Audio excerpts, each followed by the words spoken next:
The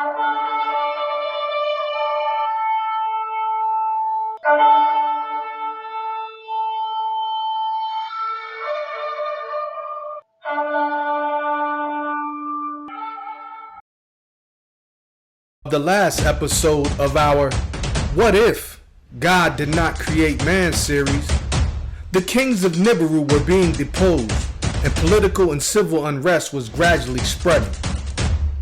The peace that once united the northern and southern kingdoms of Nibiru was becoming unhinged.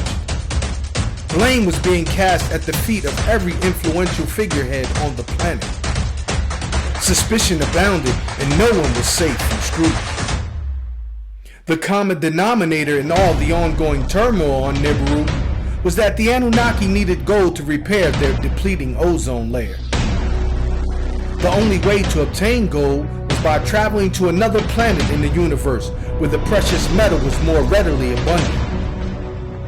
The Anunnaki knew it would be a daunting task to first find a planet where gold was abundant, retrieve the gold, and then bring it back to Nibiru to temporarily suspend it in the atmosphere.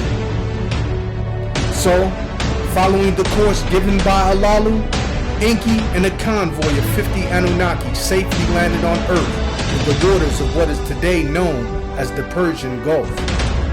Afterward, they made their way to Alalu's camp, and the greetings and glad tidings ensued. Alalu gave them a brief lesson regarding the various aspects of the Earth's terrain, and Enki began devising plans to establish a settlement here on Earth. The first night on Earth was troubling for the newly arrived Anunnaki because they were accustomed to the lengthy daily cycles of Nibiru. When they saw the sunset, panic overtook them. They feared it would never return. Alalu told them that there was no need to panic. The sun would soon return in no time. It would be a task for the Anunnaki to get used to the quickened cycles of the Earth's 24-hour days and nights. Genesis 1:5. And God called the light day, and the darkness he called night, and the evening and the morning were the first day the Anunnaki were here on Earth. When morning came, everyone was relieved to see the sun again and set about doing the task Enki had assigned them in order to build their first settlement on Earth. Enki then began separating the waters from above that fell from the sky from the waters below that were on Earth in the marshlands by creating ditches and dikes for the rainwaters from above to be contained in. Genesis 1:6-8. And God said, "Let there be a firmament in the midst of the waters, and let it divide the waters from the waters." And God made the firmament and divided the waters which were under the firmament from the waters which were above the firmament. And it was so. And God called the firmament heaven.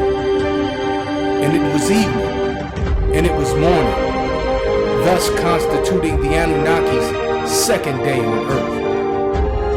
When morning came again, the Anunnaki went about their allotted tasks. Alalu showed Enki the area where the grass and the trees were located so that Enki could further examine the orchards, herbs, and fruits therein. Using the horticultural expertise of his vizier Izamud, Enki was able to distinguish between the various species of trees and fruits. They sampled some of the produce and were delighted by their taste. Enki and Izamud were extremely relieved, for they then knew they had firmly secured the Anunnaki from any potential food issue. Genesis 1:11-13. And God said, "Let the earth bring forth grass, the herb yielding seed, and the fruit tree yielding fruit after his kind, whose seed is in itself, upon the earth." And it was so. And the earth brought forth grass, and herb yielding seed after his kind, and the tree yielding fruit, whose seed was in itself, after his kind. And God saw that it was good. And the evening and the morning were the third day the Anunnaki were here on Earth. On the fourth day, there were suddenly no more winds, and their spaceship, which was still anchored in the waters of the Persian Gulf, was no longer being thrown about by the waves. The Anunnaki then were able to gather the rest of their tools and equipment and resume building their encampment. From the muddy clay in the marshlands, they made bricks while simultaneously establishing foundations for their homes and buildings. As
and multiply, and fill the waters and the seas, and let the fowl multiply in the earth. And the evening and the morning were the fifth day the Anunnaki were here on earth. On the sixth day, Enki examined the diverse creatures that lived in the orchards. He assigned Inursag with the task of distinguishing between the many animals, while Kula and Mushdamu he assigned the task of building homes and fencing in the newly established compound. By that evening, the Anunnaki's first settlement on earth was completed. Genesis 1:24-25.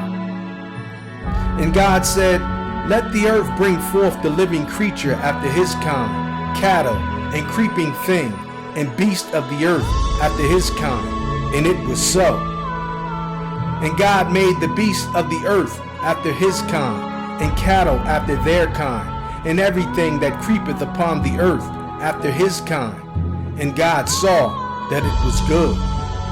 And the evening and the morning were the sixth day the Anunnaki were on earth.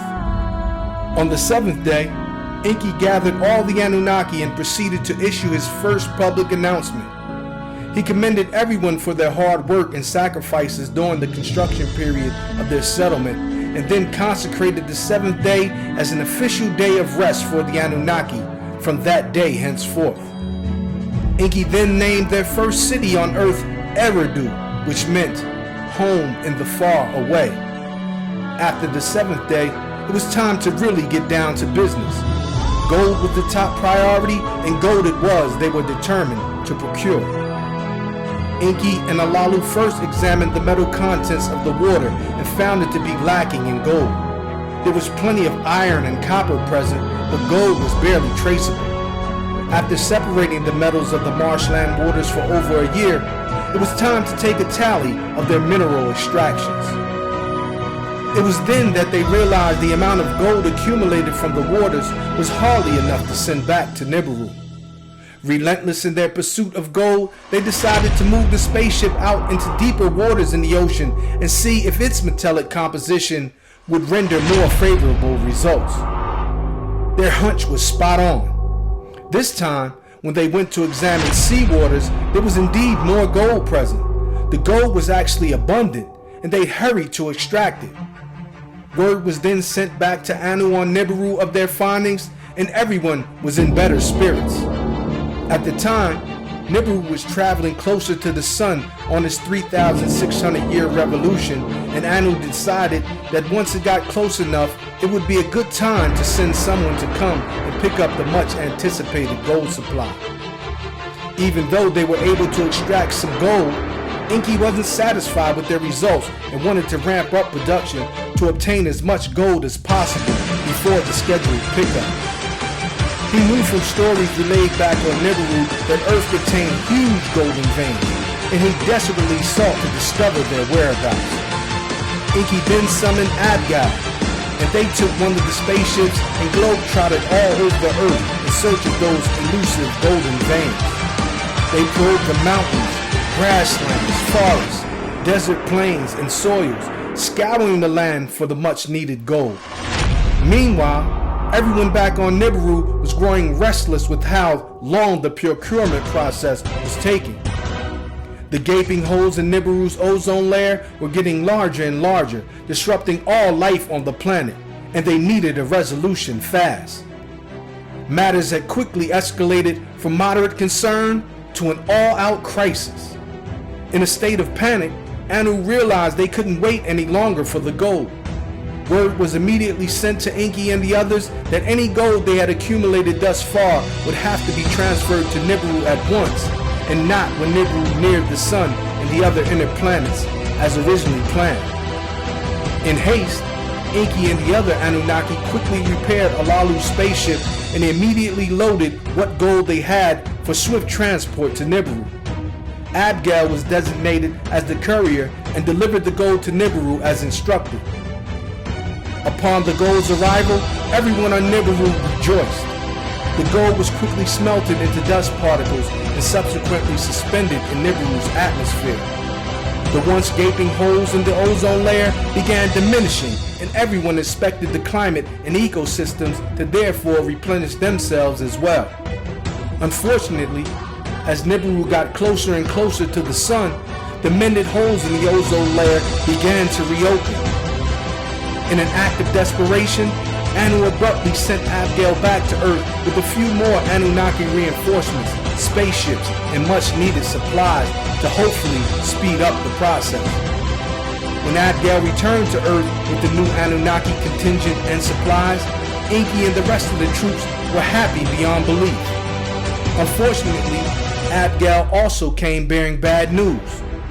He communicated to Enki and the others what happened to Nibiru's ozone layer and the urgent need for more gold. All the gold they managed to collect while Abgal was away on Nibiru could only fill a few minuscule baskets. It was barely enough to repair the ozone layer. In any event, one of the spaceships was filled with all the gold they had accumulated and quickly taken back to Nibiru by Nungal, an expert pilot expressly commissioned by Anu for the job. When the proverbial dust settled, Enki and Alalu were back to the drawing board. They knew the Earth contained endless supplies of gold, but were clueless as to its whereabouts. Enki once again scanned the land and seas for signs of more of the hidden gold. To his shocking surprise, the radar indicated that there were immense golden veins way down in the bowels of the Earth, and not in the water as previously believed. The seismographic technology revealed that the place where the gold was most abundant was at the southern tip of Africa, a location affectionately named by Enki, the Abzu. Enki couldn't wait to radio Anu of his findings. but he still didn't have a strategy in place on how to extract the precious metal. The scannings revealed that the gold was heavily mixed in amongst the soil and rocks deep within the earth. How to extract it was up in the air. So, an emergency council was convened back on Nibiru to try and find an adequate method for extracting the gold. While in council, myriad ideas were thrown against the wall, but nothing stuck. Outraged by the lack of viable options, Anu's other son, Enlil, Enki's half-brother, decided to go on a rant. He brought to everyone's attention what he believed was the obvious. Enki was incompetent to get the job done. Enlil's argument was that for eons Enki had promised the much-needed gold, and every time it was due, there was always an excuse. Enlil's words were weighed and judged by the council, and Anu then suggested that Enlil be sent to Earth to lead the mining operations in Enki's stead. After a short deliberation, everyone in the council consented to Anu's plan, and Enlil was on his way to Earth. Anu then radioed Enki and informed him of the council's decision, that he would be relieved of his duty and that Enlil would supplant him as first in command. This supplantation would wind up having residual long-term effects that would not only instigate rivalries amongst Anunnaki siblings, children, families, and clans, but would also ultimately negatively affect human history as well. Want to find out what happens next in the Anunnaki saga? Then please feel free to tune into our next submission in the What If God Did Not Create Man? A Beginner's Guide to Understanding the Anunnaki series, Part 5. We humbly thank you in advance for giving us an opportunity to share our perspectives on the Anunnaki with you. And as always, we strongly advise that you preserve your sovereign rights as unique manifestations of the Creator of all, and take from this message only that which resonates with the core of your being. It's perfectly fine if you leave that which does not resonate behind. It simply may not be for you at this time, or it just may be for someone else. Before we depart, we would like to take this opportunity to send you all an abundance of love, light, and life. Once again, this is the House of Melchizedek, signing off. Always remember, you cannot spell universe without you and I. So until our next journey together, peace.